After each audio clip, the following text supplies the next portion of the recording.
అందరికీ నమస్తే. నేను మీ doctor Swapna, consultant gynaecologist, obstetrician, infertility specialist, KK Virat hospital, Karimnagar. Pregnancy positive రాగానే ప్రెగ్నెంట్ ఉమెన్ ఏ ఫుడ్స్ తీసుకుంటే బేబీ హెల్దీగా ఉంటుంది, ఏమైనా ఫుడ్స్ తీసుకుంటే అబార్షన్ అయ్యే ఛాన్స్ ఉంటుందా అని అడుగుతుంటారు. దాంట్లో ఫస్ట్ మిస్కన్సెప్షన్ ఏంటంటే ప్రెగ్నెన్సీ ఫస్ట్ 3 నెలల్లో చికెన్, ఎగ్స్, కాజు, బాదం లాంటివి తీసుకుంటే వేడి చేసి అబార్షన్ అయ్యే ఛాన్స్ ఉంటుందా అని అడుగుతుంటారు. ఈ ఎగ్స్ లో కానీ, చికెన్ లో కానీ, కాజు, బాదంలో కానీ మంచి క్వాలిటేటివ్ ప్రోటీన్ ఉంటుంది. అది బేబీ గ్రోత్ కి హెల్ప్ అవుతుంది. సో డెఫినెట్ గా మనం మన డైట్ లో ఈ మూడింటిని యాడ్ చేసుకోవచ్చు. నెక్స్ట్ సెకండ్ మిస్కన్సెప్షన్ ఏంటంటే మన డైట్ లో పెరుగుని కూడా తీసుకోవచ్చా, పెరుగు వల్ల బేబీకి ఏమన్నా నంజొచ్చే ఛాన్సెస్ ఉంటాయా అని అడుగుతుంటారు. పెరుగులో మంచి ప్రోబయాటిక్స్ ఉంటాయి. ఇవి ఫుడ్ ని డైజెస్ట్ చేయడానికి హెల్ప్ అవుతుంది, ఇంకా ఇమ్యూనిటీని కూడా పెంచుతాయి. ఇంకా నెక్స్ట్ ఏంటంటే ఫ్రూట్స్ లో అన్ని తినొచ్చా, ఆరెంజెస్, బనానా తీసుకోవచ్చా, వీటి వల్ల బేబీకి ఏమన్నా నంజు అవుతుందా అని అడుగుతుంటారు. ఆరెంజెస్ అంటే సిట్రస్ ఫ్రూట్స్, వీటిలో విటమిన్ సి అధికంగా ఉంటుంది. దీనివల్ల ఇమ్యూనిటీ పెరుగుతుంది, మనకి ప్రెగ్నెన్సీలో వచ్చే యూటీఐస్ కానీ, వెజైనల్ ఇన్ఫెక్షన్స్ కానీ రాకుండా ఇది ప్రివెంట్ చేస్తుంది. ప్రెగ్నెన్సీలో కుంకుమ పువ్వు వాడితే బేబీ కలర్ ఫెయిర్ గా వస్తుందా అని చాలా మంది అడుగుతుంటారు.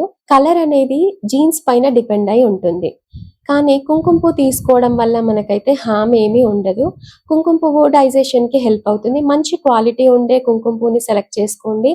ఆ క్వాలిటీ ఎలా తెలుస్తుంది అంటే మనం పాలలో గానీ, వాటర్ లో గానీ ఆ స్ట్రాండ్స్ వేయగానే అది ప్యూర్ రెడ్ కలర్ రాకుండా ఎల్లో కలర్ కి చేంజ్ అవుతున్నట్లయితే అది మంచి క్వాలిటీ కుంకుమ పువ్వు అని ఐడెంటిఫై చేసి అలాంటి కుంకుమ పువ్వుని 1 or 2 స్ట్రాండ్స్ వాటర్ లో గానీ, పాలలో గానీ వేసి తీసుకోవచ్చు. ప్రెగ్నెన్సీ ఉన్నా లేకపోయినా ఫస్ట్ మనం చేంజ్ చేసుకోవాల్సింది ఏంటంటే ఆయిల్స్. ఫస్ట్ రిఫైన్డ్ ఆయిల్స్ తీసేసి ఈ గానుగ నూనెలు అంటే కోల్డ్ ప్రెస్ ఆయిల్స్ ని వాడడం అలవర్చుకోవాలి. దీనివల్ల చాలా హెల్త్ బెనిఫిట్స్ ఉంటాయి.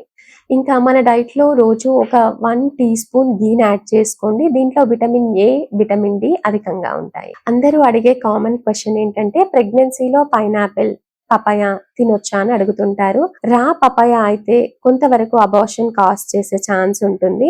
సో మనము ఫస్ట్ 3 months లో ఈ ఫ్రూట్స్ ని అవాయిడ్ చేయడం మంచిది. మనం తీసుకునే ఆహారంలో కార్బోహైడ్రేట్స్, ప్రోటీన్స్, ఫ్యాట్స్ తగు పాలల్లో ఉండేలాగా చూసుకోవాలి. కార్బోహైడ్రేట్స్ ఒక 40 to 50%, protein 30 to 40%, fat 20 to 30%. ఈ కార్బోహైడ్రేట్స్ లో ఏమొస్తాయి అంటే మనం రోజు తీసుకునే ఇడ్లీ, దోశ, చపాతి, రైస్, బాజ్రా ఇవి కార్బోహైడ్రేట్స్ లో వస్తాయి. ఫ్యాట్స్ లో మనం వాడుకునే ఆయిల్స్, గీ ఇలాంటివి వస్తాయి. ప్రోటీన్స్ లో ఎగ్స్, కాజు, బాదాము, చికెన్, మటన్, ఫిష్ వస్తాయి. వెయిట్ ఎక్కువ ఉన్న వాళ్ళు మాత్రం అంటే BMI 30-35 ఉన్న వాళ్ళు మాత్రం రిఫైన్డ్ కార్బోహైడ్రేట్స్ అంటే వైట్ రైస్, రైస్ ఫ్లోర్, మైదా వీటిని అవాయిడ్ చేసి వీటి ప్లేస్ లో మిల్లెట్స్ కానీ హోల్ గ్రెయిన్స్ తీసుకోవడం వల్ల మనకి వెయిట్ కంట్రోల్లో ఉంటుంది. ఇలా బ్యాలెన్స్డ్ డైట్ తీసుకోవడం వల్ల మదర్ అండ్ బేబీ ఇద్దరు కూడా హెల్తీగా ఉంటారు.